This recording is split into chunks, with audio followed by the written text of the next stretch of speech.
Salut tout le monde! Aujourd'hui on se retrouve pour un point lecture de ce mois de février 2021 et comme vous pouvez le voir on est dans un autre décor. J'avais envie de changer un petit peu et de prendre un peu l'air, surtout que là il fait beau, alors je me suis dit ce serait dommage de pas tourner en extérieur. Voilà, et donc sans plus tarder on va commencer.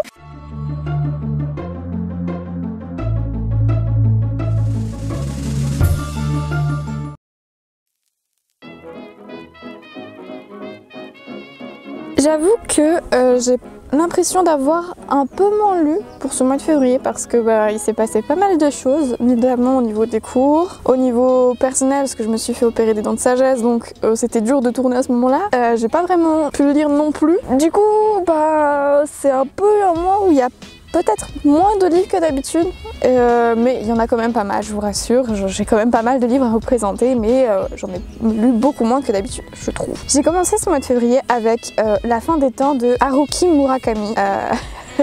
Donc comment dire que j'ai très mal commencé mon mois de février parce que je n'ai absolument pas aimé ce livre, genre pas du tout. J'ai lu les 15 premières pages, 20 premières, ouais, on va dire une trentaine de pages du début. Et je n'ai absolument pas accroché. Je n'ai pas du tout aimé le personnage principal, je n'ai pas du tout aimé ses remarques. Il parle d'une femme avec des formes et il l'appelle ma petite rondouillette. Il la connaît absolument pas. On fait face à un personnage qui est pas très sympathique.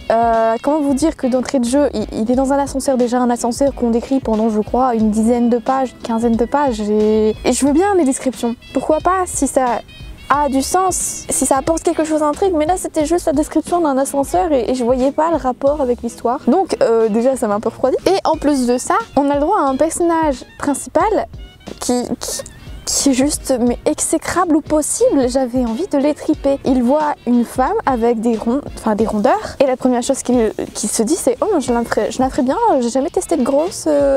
Oh, c'est ma petite rondouillette, il ne la connaît pas. Enfin, je veux bien qu'on fasse un personnage qui soit détestable parce que ça peut être intéressant, ça peut apporter de nouvelles choses, sachant que généralement les auteurs s'arrangent pour qu'on apprécie le narrateur ou le personnage, pour vraiment qu'on accroche à l'histoire. Et ça peut être un parti pris intéressant. Mais là, c'est vraiment toute cette partie vraiment très insultante à l'égard d'une femme qu'il ne connaît pas qui m'a vraiment refroidi définitivement et j'ai vraiment préféré passer mon tour. Après je me dis peut-être que par la suite ça a pu changer, peut-être que le personnage évolue, devient quelqu'un de sympathique, mais enfin on va dire que moi j'ai préféré pas poursuivre parce que je sentais que même au niveau du style de l'écriture ça ne le faisait pas, c'était pas quelque chose qui me plaisait et donc j'ai préféré passer mon tour. Mais encore une fois, comme je me tue à le répéter, il est fort possible que c'est un roman qui vous plaise et je vais m'empresser d'ailleurs de vous le présenter au niveau du résumé parce que il y a de fortes chances que ça vous plaise, que ça vous intéresse. C'est un roman qui se présente vraiment comme un roman très original, un peu à la manière de Alice au Pays des Merveilles version moderne, d'après certains avis que j'ai pu lire. Et on a un narrateur qui se retrouve dans un ascenseur qui monte, et puis il ne sait pas si l'ascenseur monte ou si l'ascenseur descend, et puis d'un coup les portes s'ouvrent et il se retrouve face à une femme qui lui dit c'est un rat. Il ne comprend pas. Évidemment personne ne comprendrait dans une situation pareille. Et du coup ça veut vraiment être une sorte d'aventure apparemment où le narrateur et le personnage évoluent dans un monde un peu étrange. J'ai vu qu'il y avait quand même pas mal de bonnes notes, alors je me dis que il y a vraiment moyen que ça vous plaise et c'est pour ça aussi que je tenais à vous le présenter, mais personnellement moi je vous avoue ça ne l'a pas fait du tout.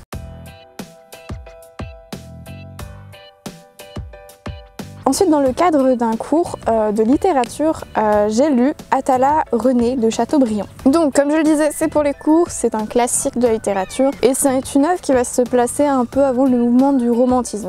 On le place souvent comme le pré-romantisme parce que Chateaubriand va vraiment poser les bases de certaines notions qu'on peut retrouver dans le mouvement romantique. Je pense notamment aux hyperboles, vraiment cette exagération, à tout ce qui est émotion, nature, religion, notion de destinée un petit peu aussi, sauf que là il n'y a absolument pas de partie grotesque comme on peut en retrouver dans le romantisme. Et personnellement je vous avouerai que c'est un livre que j'ai beaucoup apprécié. Je m'attendais pas trop à ça parce que tout ce qui est un peu exagération c'est pas vraiment mon truc, même dans les classiques quand c'est vraiment des exclamations en mode mon dieu ou je sais pas quoi, c'est un peu quelque chose que je trouve pas naturel et du coup j'ai du mal à accrocher. Et là pas du tout, j'ai vraiment lu le livre avec beaucoup de plaisir, donc ça m'a permis après de faire un exposé qui je l'espère me rapportera une bonne note et donc je vous le recommande vivement. Dans l'histoire en fait fait on va suivre, enfin Atala et René sont souvent combinés ensemble, mais c'est deux histoires distinctes. Dans Atala, on va suivre le personnage de Chactas, ou Chacta, je sais pas comment on dit, qui va raconter comment, sur les bords du Mississippi, comment il a fait la rencontre d'une princesse, pas vraiment une princesse, mais une fille indienne sauvage, parce que les Indiens sont nommés sauvages dans tout le livre pratiquement, et qu'une idylle romantique et amoureuse va naître entre les deux. Ils vont s'échapper, ils vont fuir parce que Chactas, ou Chacta, je sais pas, est un peu seul contre le reste du monde. Bref, vous voyez un peu le topos. C'est pas, on va dire, c'est un peu quelque chose qu'on retrouve souvent. Dans René, c'est un autre personnage qui, à son tour, va raconter son histoire. Et là, cette fois-ci, c'est une histoire qui va se passer en Europe parce que le personnage est parti au Mississippi à la suite de certains événements en Europe, notamment liés à sa famille et à une histoire d'amour qui, ma foi, est très incestueuse. Mais enfin, pourquoi pas présenter comme ça. On voit pas trop l'intérêt de le lire peut-être, mais vraiment c'est une œuvre que je vous recommande vivement, surtout si vous êtes vraiment des gros lecteurs de classiques du romantisme et du pré-romantisme, foncez carrément.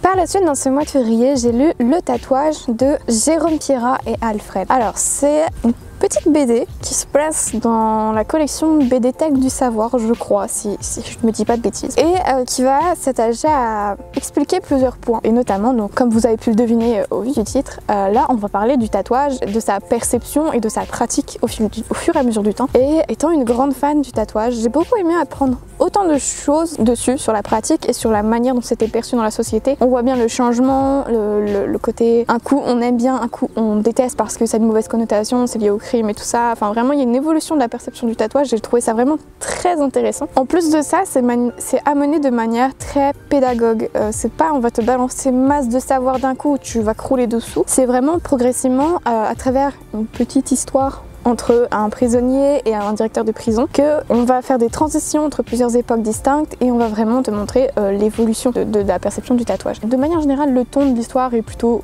léger et je pense aussi que ça permet vraiment d'accrocher ce qui nous est raconté sans pour autant crouler sous le savoir et tout ça. C'est vraiment amené de manière très progressive et du coup on se sent pas surchargé en informations. C'est vraiment très léger et c'est pour ça que je vous le recommande vivement. Surtout si vous êtes fan de tatouage comme moi parce que vous allez savourer pleinement toute cette culture et peut-être avoir d'autres idées de tatouage comme moi.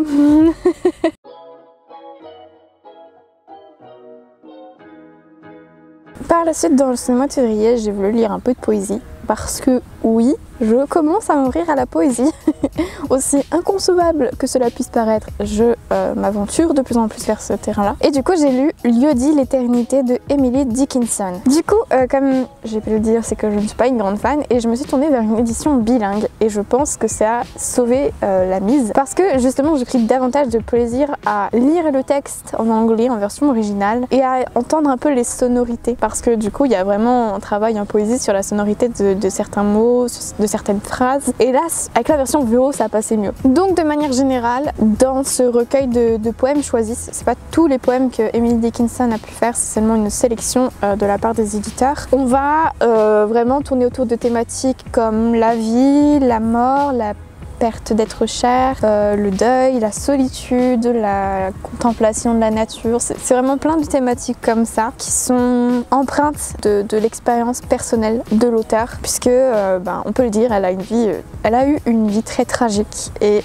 ça se ressent dans la plupart de ses poèmes. Donc c'est clairement pas le genre de poème que je vous conseillerais si vous n'avez pas trop le moral en ce moment. Mais les tournures de phrases sont vraiment très belle à certains moments, ça fait vraiment écho en fait, même pour une personne qui n'est pas très sensible à la poésie, je trouvais que parfois c'était vraiment parlant, c'était mettre des mots sur quelque chose, un sentiment qu'on n'arrivait pas forcément à retranscrire et rien que pour ça j'ai vraiment apprécié ma lecture et j'ai relevé plein de poèmes. Ouais, je pense que genre j'ai pris plein de citations et je pense pourquoi pas, parce que ça m'arrive pas souvent de le relire, peut-être plus tard, ça me parlera peut-être davantage. Je pense qu'on peut le lire à tout âge et on peut le relire à tout âge. Voilà. Donc je vous le recommande vivement en fonction de vos états d'âme et de votre sensibilité bien sûr, mais c'est vraiment un recueil qui était très beau.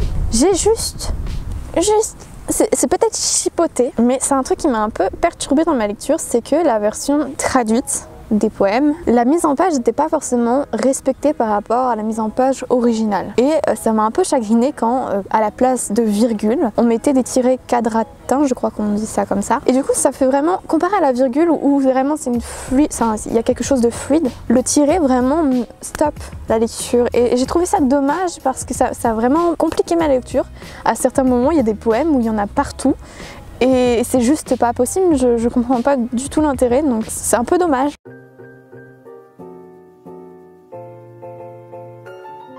Alors ensuite, dans ce mois de février, à nouveau dans le cadre d'un cours, j'ai lu La véritable histoire de Matthias Brandt de Isabelle Alba. Alors, je le savais pas au moment de ma lecture, mais j'ai vu que c'était le premier volume d'une série. En fait, c'est un peu sous forme d'une saga familiale, d'après ce que j'ai compris. Alors, je vais d'abord parler de l'histoire avant de dire mon avis. L'histoire, elle va se passer en Hongrie, à la fin du 19e siècle à peu près. Donc en Hongrie au 19e siècle.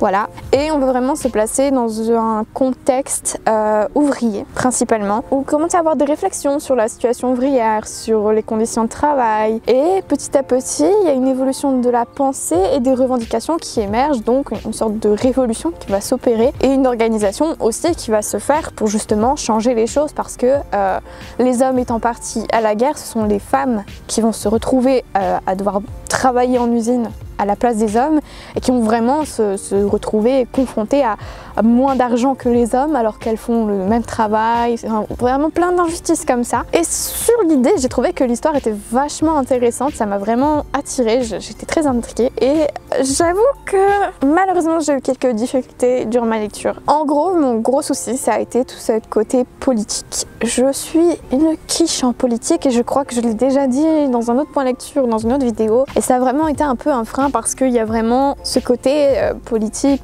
revendications et tout ça. Alors j'étais totalement d'accord pour les revendications, là n'est pas la question, mais c'est vraiment, comme c'est un gros élément, ça prend beaucoup de place dans l'histoire et j'aurais aimé peut-être voir davantage les relations entre les personnages, parce que même si elles sont là, j'ai trouvé que du coup toute la question politique est davantage présente. C'est pour ça que saga familiale, oui, mais en même temps c'est un peu éclipsé parfois par tout le côté politique.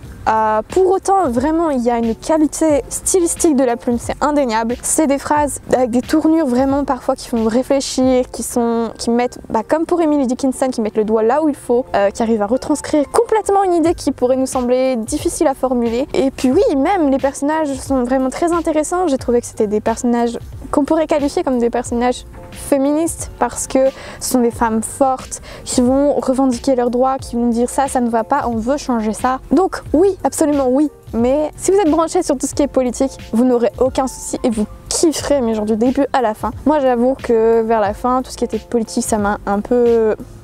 C'était un peu indigeste, on va dire. Donc voilà, je mets un petit warning. Si vous n'êtes absolument pas politique, peut-être attendre ou je sais pas. Lancez-vous, mais enfin, je tenais juste à prévenir que voilà, toute cette partie politique était un peu trop présente parfois à mon goût. Bon, après c'est le sujet de l'histoire, mais disons que peut-être la façon dont c'est formulé, je sais pas. Bref.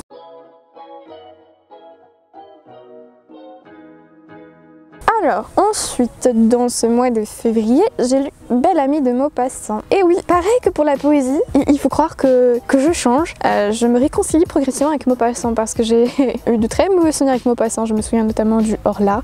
J'ai rien compris. Et je pense que si vous suivez ma chaîne, vous devez le savoir aussi, je déteste ne pas comprendre une histoire. Quand c'est trop abstrait, non. En fait, moi je veux lire et comprendre, je veux pas rester dans le flou du début à la fin. Et donc j'ai lu Belle Amie et c'est quelque chose de radicalement différent du Horla.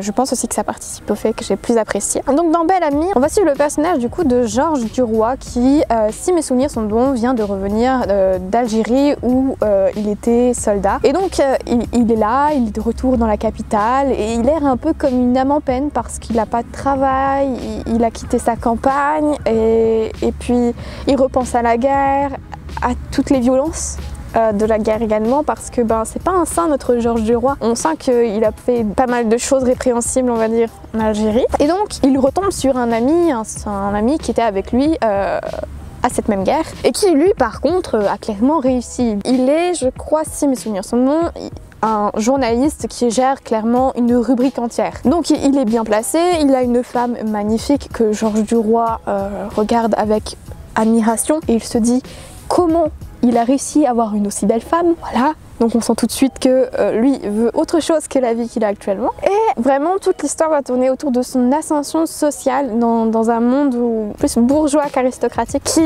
est un peu tourné en ridicule parfois.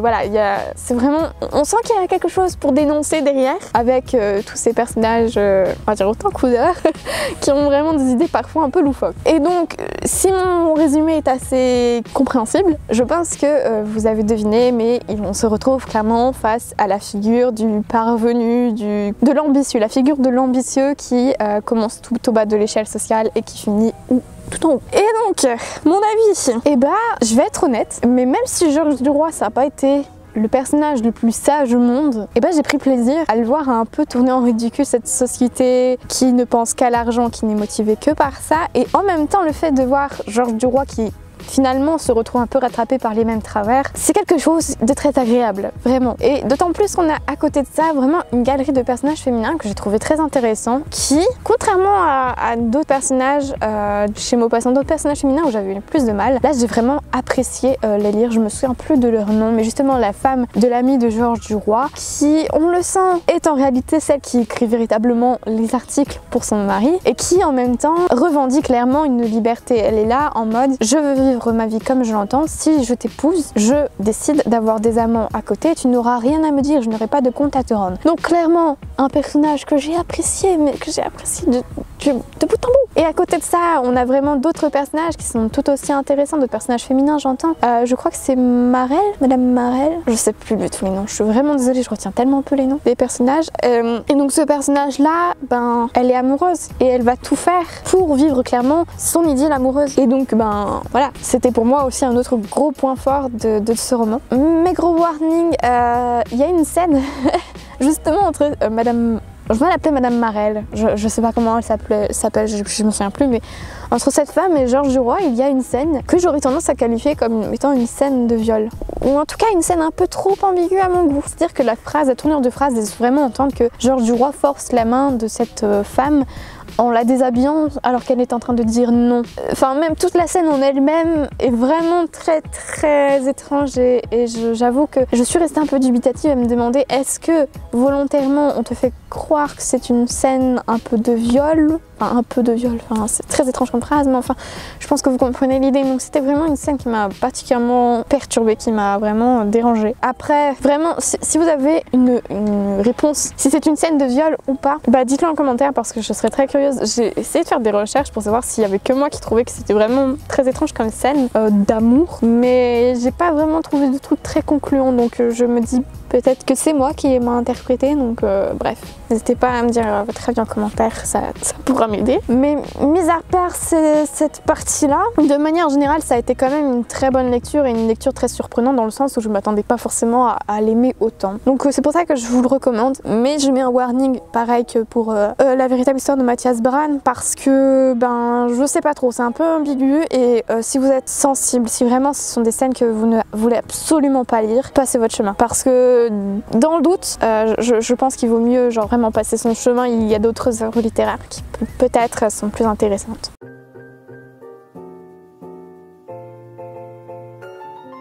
Alors, par la suite, j'ai lu Le Bon Cœur de Michel Bernard. C'est donc un roman qui va s'attacher à décrire l'histoire de Jeanne d'Arc de manière très lointaine. Comment dire, moi je m'étais attendue, en prenant le livre, je m'étais attendue à ce qu'on lise le point de vue de Jeanne d'Arc sur l'histoire et sur son histoire personnelle. Et en fait pas du tout, c'est un narrateur extérieur, donc c'est un peu... Enfin sur le coup ça m'a un peu perturbée. Mais donc on va retracer par le biais de ce narrateur extérieur l'histoire de Jeanne d'Arc, donc de ses débuts où elle cherche un aval de la part d'un seigneur qui pourra soutenir sa quête auprès du roi Charles Quint. Je crois que c'est Charles Quint, je sais plus. Zut. Bref, jusqu'à son cheminement jusqu'au roi pour arriver à le faire couronner et jusqu'à malheureusement le procès de Jeanne d'Arc. J'avoue que c'est un livre qui m'avait vraiment intéressée dans le sens où quand on voit cet épisode de notre histoire, on le passe assez rapidement. Enfin en tout cas dans mes souvenirs en primaire, on a fait quoi, un cours dessus, même pas, on s'est attardé des masses sur Jeanne d'Arc et donc j'étais vraiment très intriguée de voir comment l'auteur pouvait se dépatouiller avec un symbole une femme qui finalement est devenue un symbole en France, qui est connue principalement parce que elle a libéré une ville et parce qu'elle a été brûlée vive. Je pense que majoritairement les gens ne se souviennent d'elle que parce qu'elle a été brûlée vive, malheureusement. Et donc c'était bien de voir l'à côté. Déjà de savoir qu'elle avait par exemple des frères. Personnellement je ne savais pas et donc j'étais très agréablement surprise d'en apprendre plus sur elle. Après je sais pas du tout si c'est une fiction totale ou si, comment dire, si c'est très fidèle ou pas à la réalité, si vraiment l'auteur a vraiment essayé de pas trop romancer la chose. J'aurais tendance à dire qu'il y a peut-être quelques épisodes qui sont un peu retouchés, hein, mais je pense que de manière générale, après je suis pas sûre, mais je pense que de manière générale vraiment c'est plutôt fidèle dans les grandes lignes. Donc j'ai particulièrement aimé, sachant que le style de l'auteur est pas fou. On va pas se mentir, c'est pas genre le style d'écriture de Emily Dickinson par exemple qui fait vraiment réfléchir ou qui met le doigt sur des émotions, voilà comme ça. Mais c'est un style qui se lit déjà, c'est une bonne chose, et qui permet d'enchaîner rapidement les pages. Donc je pense que c'est un peu un page turner, on voit pas les pages défiler vraiment et puis même au niveau de l'édition que j'avais, c'était vraiment très agréable à lire parce que c'était écrit en plutôt gros. Donc bon, je vous le recommande vivement et surtout si vous êtes féru d'histoire et en particulier de la figure de Jeanne d'Arc.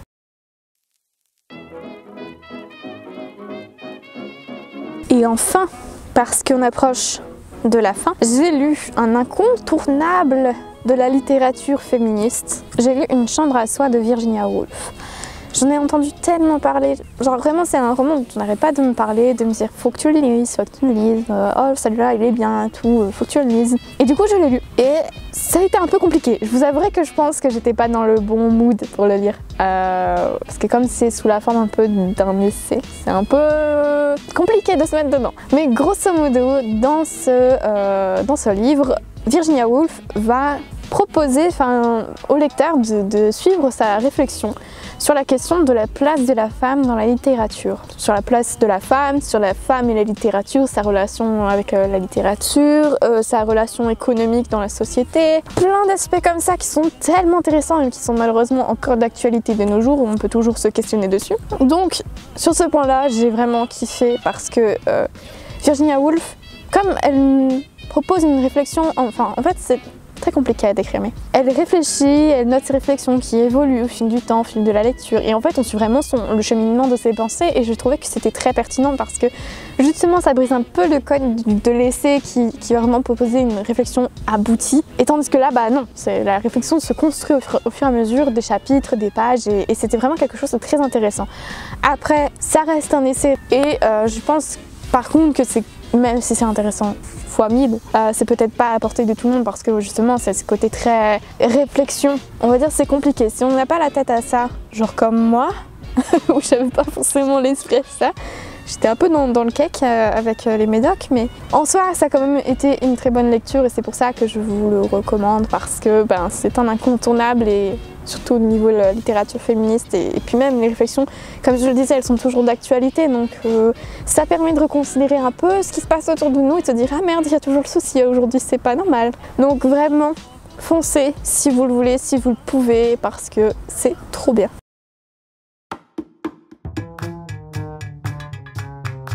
Sur ce, moi je vais vous laisser parce que le point lecture est fini. J'espère que ça vous aura plu, que ça vous aura permis de rajouter d'autres livres à votre wishlist, d'acheter d'autres livres en librairie indépendante s'il vous plaît. Et n'hésitez pas à laisser un like, à partager, à commenter, tout ça, j'adore lire vos commentaires. Même pour me dire que par exemple ce livre ou quoi, vous l'avez lu dans le cadre d'un cours ou voilà. J'aime bien créer une interaction comme ça et pouvoir débattre avec vous. Et notamment là du coup sur la question de Belle Amie, est-ce que c'était une scène de viol ou pas? C'est un mystère pour moi et j'aimerais bien comprendre. Voilà. Bref, moi je vous dis à très bientôt pour de prochaines vidéos. Salut!